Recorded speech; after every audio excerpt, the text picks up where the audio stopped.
بأعلى أصواتكم اللهم صل على محمد. أعوذ بالله من الشيطان اللعين الرجيم. بسم الله الرحمن الرحيم، والصلاة والسلام على سيدنا ونبينا محمد وعلى آله الطيبين الطاهرين المعصومين. اللهم صل على محمد وآل محمد وعجل رجاء.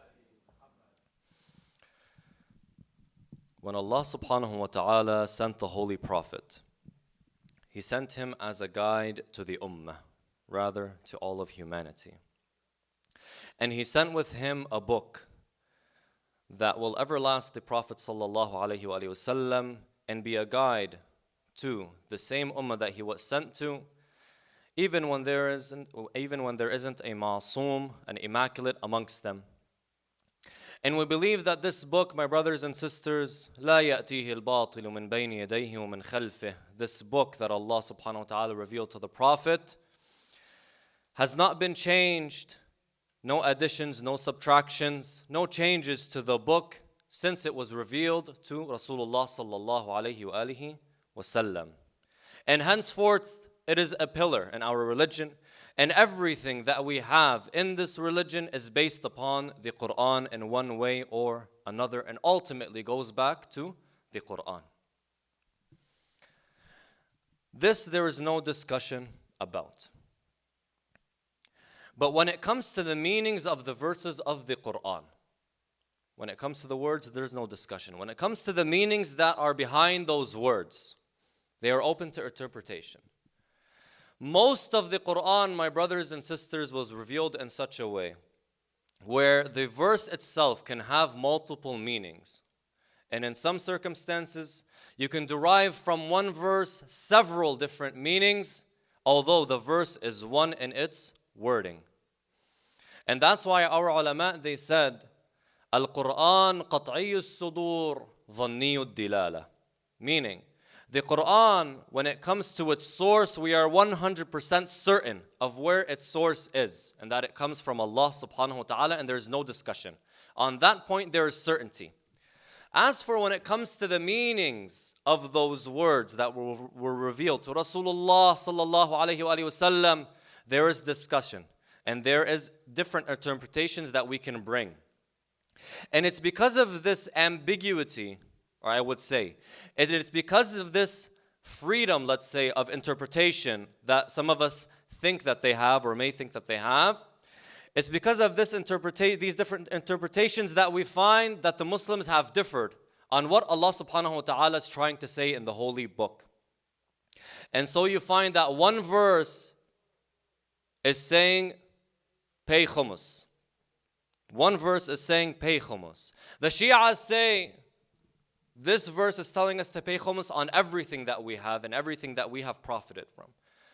That very same verse is used by our Sunni brothers and sisters, and they say, no, this verse is clear to us that we should pay khumus on whatever we gain in battle as loot. So we are both looking at the same words. One side is saying that it is for said hukum, said ruling, and another side is saying it is for another ruling all together. And from this issue, or from this point, you will find that if you look back in history, different schools of thought have emerged just because of the way that they understood certain verses. And I'll take you to a verse that we, amongst us and in the Husayniyat, you've heard many times, where Allah subhanahu wa ta'ala, He says, Bismillahir Rahmanir Rahim, أطيعوا الله وأطيعوا الرسول وأولو الأمر منكم. This is as an example. Obey Allah, obey Ar-Rasul, and أولو الأمر منكم, those that have authority amongst you. When you come to the school of Ahl al-Bayt, أولو الأمر are whom? Muhammad wa Ali Muhammad. Sallallahu ala Muhammad wa Ali Muhammad. أولو الأمر are Muhammad wa Ali Muhammad. When you come to the Salafi school of thought, they say, Ulul Amr are anyone, or is anyone that takes control of the Islamic Ummah and becomes the caliph of the Islamic ummah. And Allah subhanahu wa ta'ala has told us to obey them in every single circumstance, mutlaqa, even if they were unjust and oppressive. It is obligatory, mandatory on the Muslimin to what? To obey this individual. So from one verse, you find that Islam has split into two major groups. And this issue is a focal point. And this issue is a main difference between two major schools of thought within Islam. As for the Shi'as, my brothers and sisters, when it comes to these verses, when it comes to the verses that hold many different meanings, we have two ways in which we interpret them. The first way is to return to Ahlul Bayt alayhimus salam and see what is it that they told us the meaning of this verse is. As we said yesterday, we gave the example where Allah subhanahu wa ta'ala says, Bismillah ar-Rahman ar-Rahim, وَمَا يَعْلَمُ تَأْوِيلَهُ إِلَّا اللَّهُ وَالرَّاسِخُونَ فِي الْعِلْمِ. And we said, الرَّاسِخُونَ فِي الْعِلْمِ are whom? Ahlul Bayt alayhimus salam. That's the first way. The second way is that we go to the apparent meanings of the verse. The apparent meaning of the verse, and we take what is apparent to us from that verse. For example, in Ayatul Wudu, Allah subhanahu wa ta'ala says, Ya ayyuha alladhina amanu, idha qumtum ila as-salat, faghsilu wujuhakum wa aydiyakum ila al-marafiq. O you who believe, if you stand for salat and you want to do wudu, let me tell you how to do wudu. Wash your face and wash your hands up until al-marafiq. Very straightforward.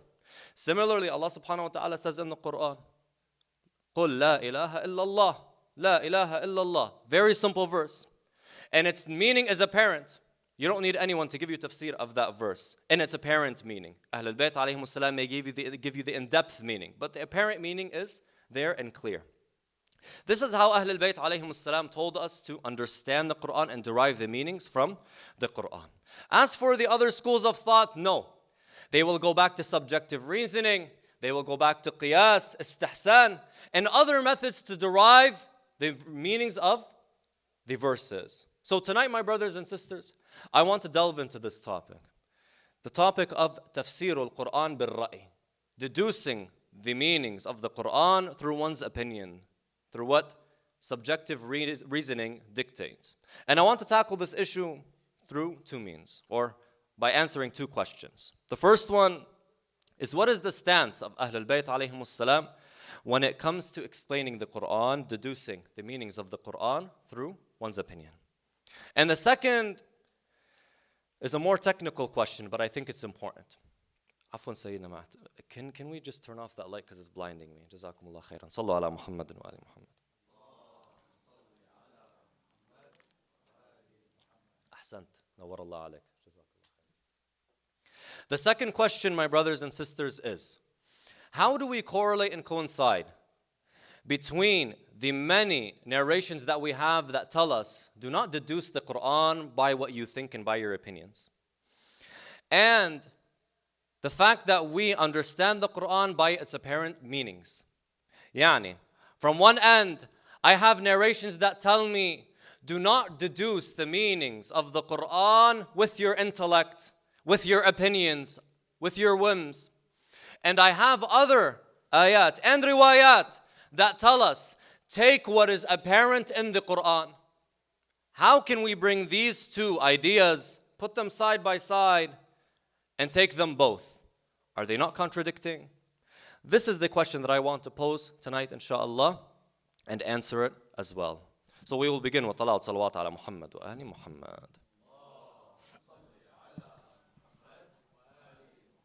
First and foremost, what did Ahlul Bayt alayhimus salam tell us about deducing, understanding the Quran with our own thoughts and through subjective reasoning?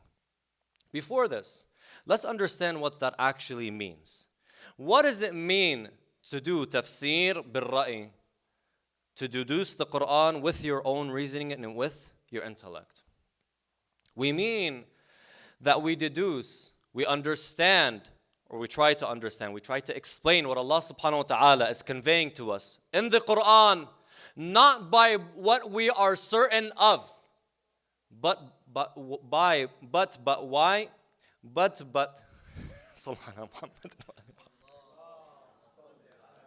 It's after iftar, Sayyidina. You got to give me a break. Sallu ala Muhammadin wa ala Muhammad.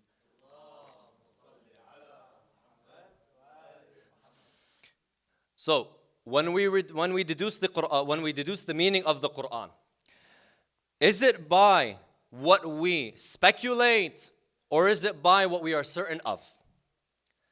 What we are talking about now, my brothers and sisters, doing tafsir with one's opinion is by speculation, not by what you are certain of. This is what we mean. Jayyid.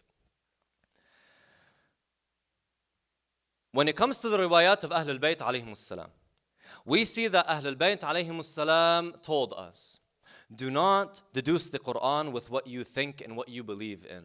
Rather, we find that this idea where Ahlul Bayt alayhimus salam forbade us from deducing the Quran with our own opinion is one that is not only in one or two or three riwayat. Rather, the riwayat about this issue is mustafid. Mustafid means that there are many riwayat forbidding us from deducing the Quran with our own subjective reasoning. Rather, we can take it a step forward and say there could be, wallahu al-alim, tawatur ma'nawi on this issue. What's tawatur ma'nawi? Essentially, there are so much riwayat that speak on this topic, maybe with different alfaz, with different words and different statements from the Ahlul Bayt alayhimus salam, but all pointing to one message. There is so much riwayat on this issue that we can say for certain, 100% tawatur, the Ahlul Bayt alayhimus salam forbade us from deducing the meanings of the Quran with our intellects. Rasulullah sallallahu alayhi wa sallam, he said, "Man fassara al-Quran bi ra'yih faqad iftara ala Allah al-kadhib." The one that deduces, does tafsir of the Quran with his own intellect, for they have truly lied against Allah subhanahu wa ta'ala. وعن أمير المؤمنين عليه السلام, he says, قال الله جل جلاله. Amir al-Mu'mineen is telling you, Allah himself said, ما آمن بي من فسر برأيه كلامي. A person who does tafsir of my words with his own thoughts, with his own reasoning, has not believed in me. Similarly, when you go to tafsir al-Askari alayhi salam, a tafsir that some have attributed to al-Imam al-Hasan al-Askari alayhi salam, and I truly advise my brothers and sisters to read this tafsir, or at least look into it. The Imam alayhi salam narrates a long narration from Rasulullah sallallahu alayhi wa sallam where he says, ثم قال رسول الله صلى الله عليه وآله وسلم أتدرون من المتمسك الذي يتمسكه هذا الشرف العظيم. Do you know the one that has truly held on to what has given him honor and dignity in this world?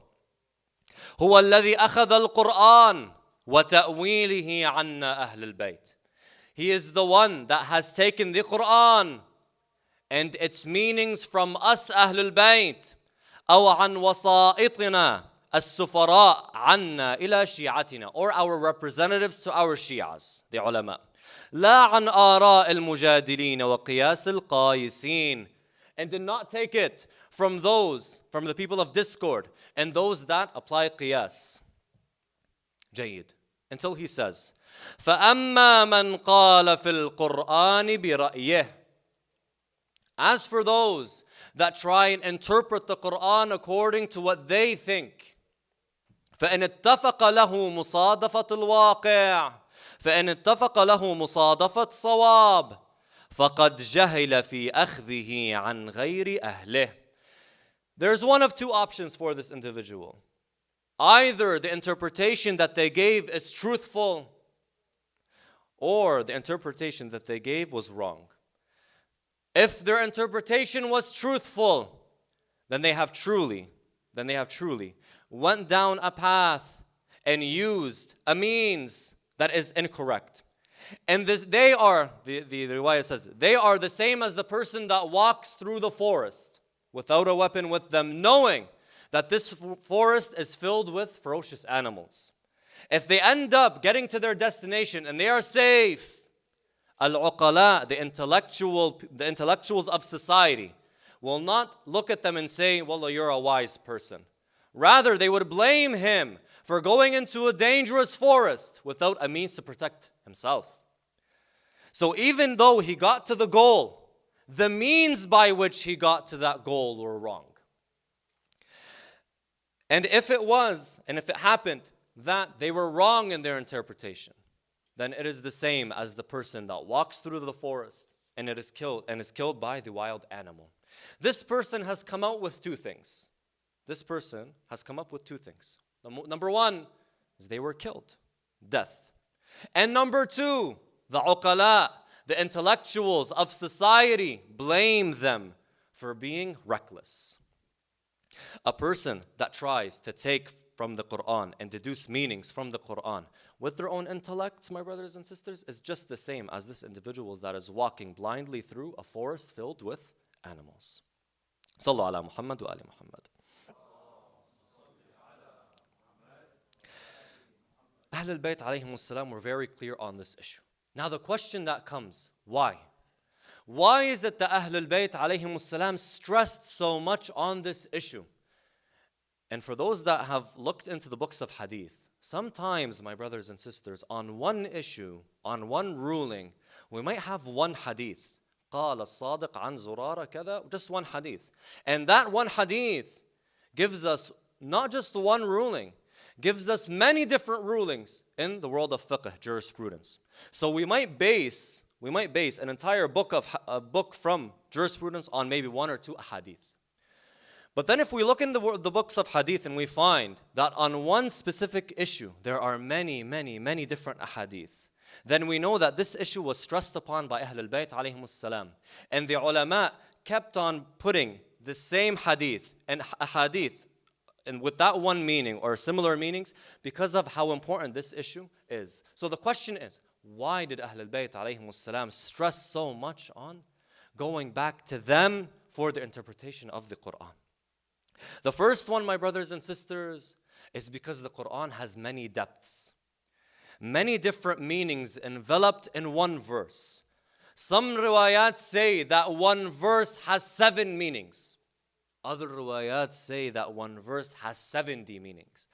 There are some riwayat that say one verse could have 70,000 meanings. Now, this 70 and 70,000 could be literal, or it could be metaphorical to say that there are many different meanings enveloped in one verse, in one clause. Who is it for me or for you to say Allah Ta'ala is trying to say this? In the hadith from Amir al-Mu'mineen, look what he says. سمعت رسول الله صلى الله عليه وآله وسلم يقول ليس من القرآن آية إلا ولها ظهر وبطن. There is no verse in the Quran except that it has an apparent meaning and a hidden meaning. وما من حرف إلا وله تأويل. And there is no letter in the Quran except that it has a meaning, and it was placed in that place for a reason. If you go back to yesterday's lecture, we distinguished between the word nabba'a and anba'a, and there's only 2-letter difference between the two words, but their meanings drastically change the apparent meaning that we got from when we first read the verse. وفي رواية أخرى وما منه حرف إلا وله حد ومطلع على ظهر القرآن وبطنه وتأويله. Essentially going back to the same point, that every single letter in the Quran has a meaning. Who is the one to tell you what each and every letter means? Muhammad wa ali Muhammad. Sallu ala Muhammad wa ali Muhammad.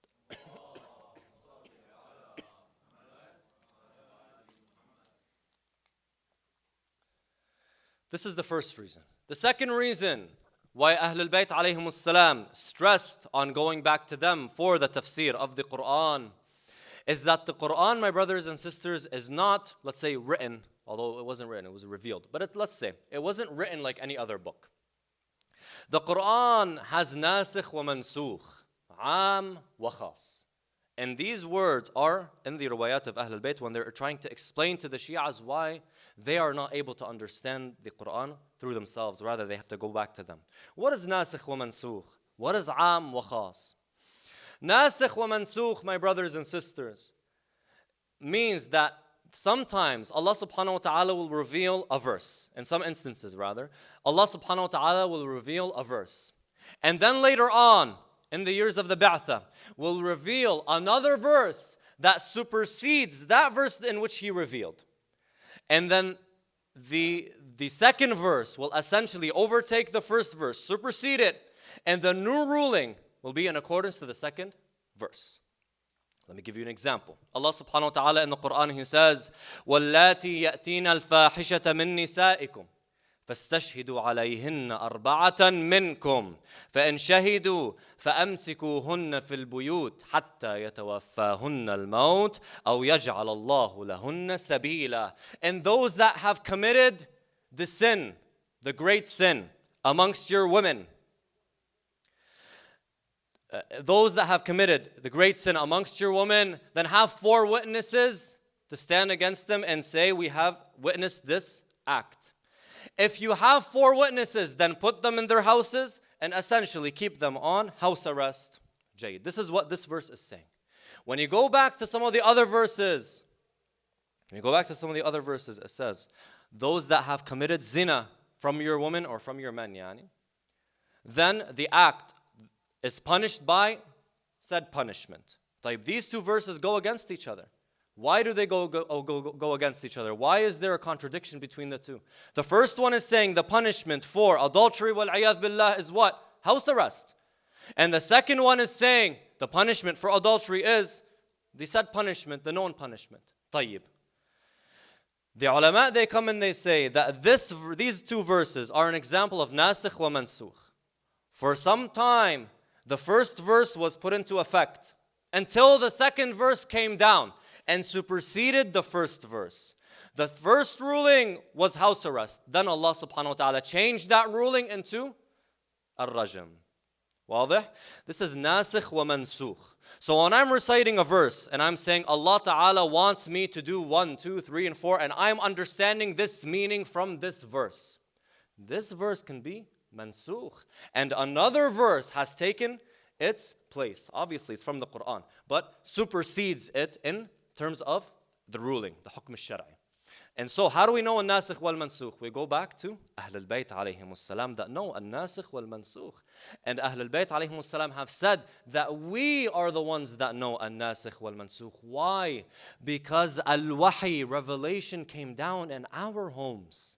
We knew and we know why it was revealed. And the reason why it was revealed, the time that it was revealed. And we are able to tell you what this verse is pointing to. Jayyid. And there's also in the Quran, khas wa am, verses that were revealed in absolute form. And then verses speaking on the same subject that give exceptions to that absolute verse. I'll give you an example.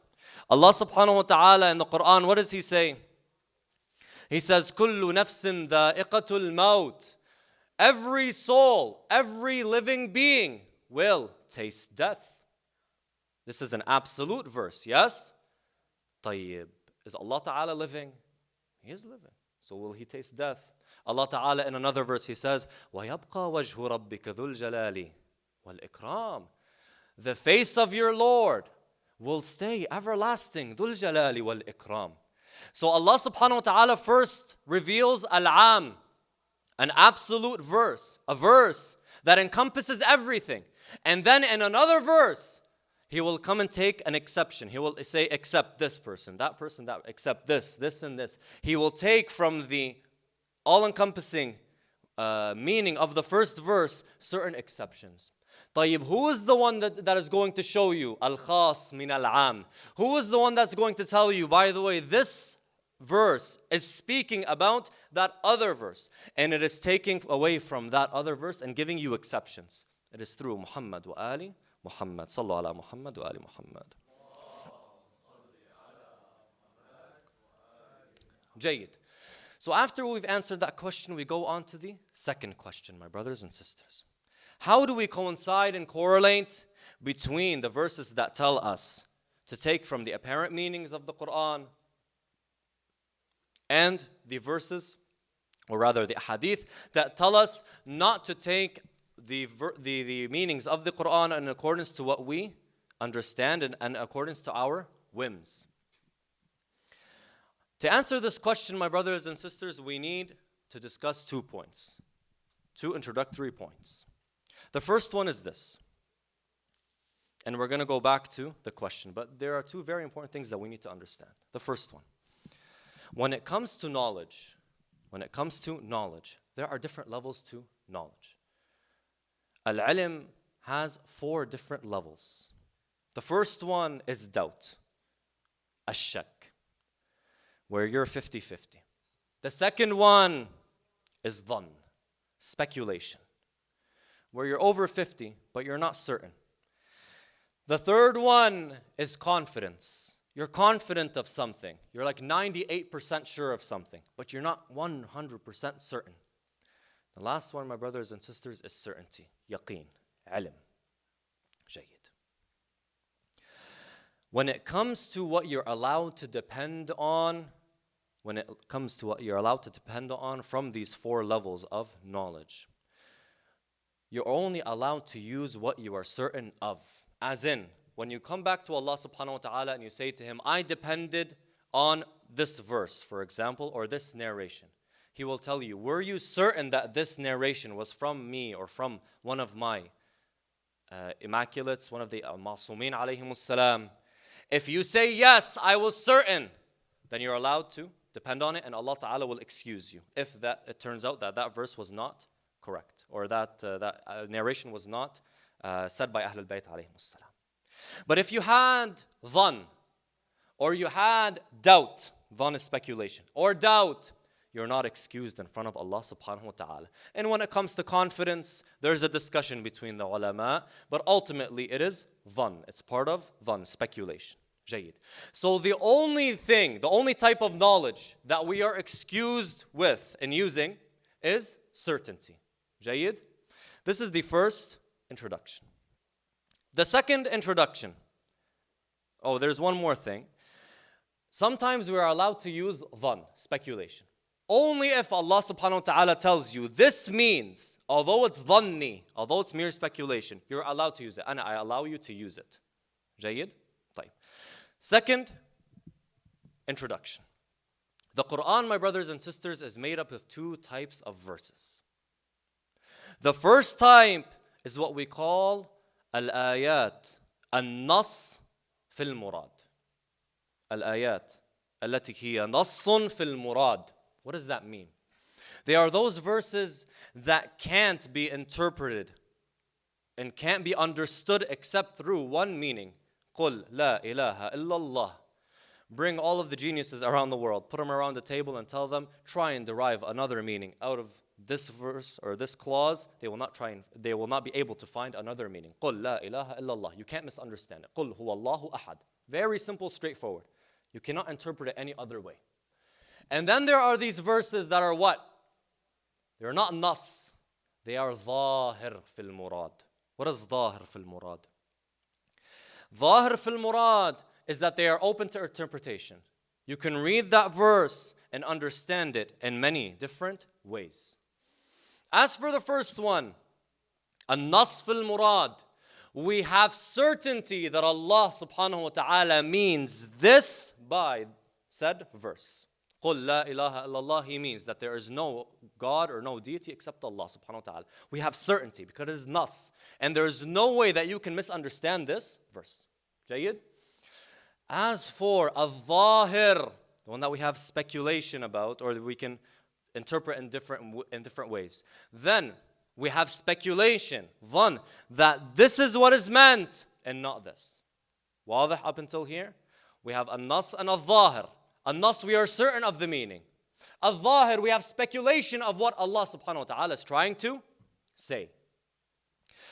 When it comes to understanding the Quran through our opinions, so I come and I say, I am deducing this meaning from the Quran. Do I have dhann, speculation, that this is the meaning, or do I have certainty? I have dhann. It's a speculative issue. It's speculative. I am deducing this meaning. I'm not 100% sure that Allah Ta'ala wants this from me. Yes? I'm not 100% sure that this is what Allah Ta'ala is trying to say. It's merely speculation. So it's dhann. And we said from the first muqaddimah, what did we say? A dhann is not excusable in front of Allah Subhanahu wa Ta'ala. Yes? Stay with me. When I come to the apparent meaning of the Quran, I read the Quran and I find that this is the apparent meaning according to Arabic grammar and according to the Arabic language. I am understanding this. This is the apparent meaning, al-zahir. Then I have one of two situations. Either the verse that I'm reading is nas, there is no other interpretation that could be done for this verse except the one that we are understanding when we read it. Or that verse is what? Zahir. It could hold many different meanings. So the apparent meaning that I'm getting when I read the verse could be what? Wrong or could be right, because this verse can have multiple different meanings. The one that's apparent to me does not necessarily have to be the what? The one that was meant by Allah. There could be a chance that He meant something else. Jayyid. And most of the Quran, as we said, is zahir. Can hold many different meanings. Jayyid. So why is it that I'm allowed to take from the Quran what is apparent, although it is speculative? And I'm not allowed to take from the Quran what I deduce from my own intellect, although it is speculative as well. The answer is this. The dhann, the speculation that comes from the apparent meaning of the Quran, Allah subhanahu wa ta'ala told me that dhann, that speculation, you're allowed to use. That speculation is excusable. That dhann is excusable, and I'm allowing you to use it and depend on it. As for using your mind to deduce the ayat, the meaning of the ayat from the Quran, that speculation that comes about from that deduction, I don't allow you to use. Ultimately, Allah subhanahu wa ta'ala gave us permission to take from the apparent meanings of the Quran. And He said you're allowed to use al-zahir. But when it came to deducing the Quran through our intellect, He said this is dhann. وَالظَّنْ لَا يُغْنِي مِنَ الْحَقِّ شَيْئًا. And dhann does not bring us close or does not go against al-haq in any circumstance. So that answers the question of how do we coincide between us being allowed to take from the apparent meanings of the Quran and not being allowed to deduce the Quran with our own intellect. أقول قولي هذا وأستغفر الله لي ولكم أسأله تعالى أن يعفو عنا ويغفر لنا ويرحمنا إنه نعم المولى ونعم النصير وصلى الله على سيدنا محمد وعلى آله الطيبين الطاهرين.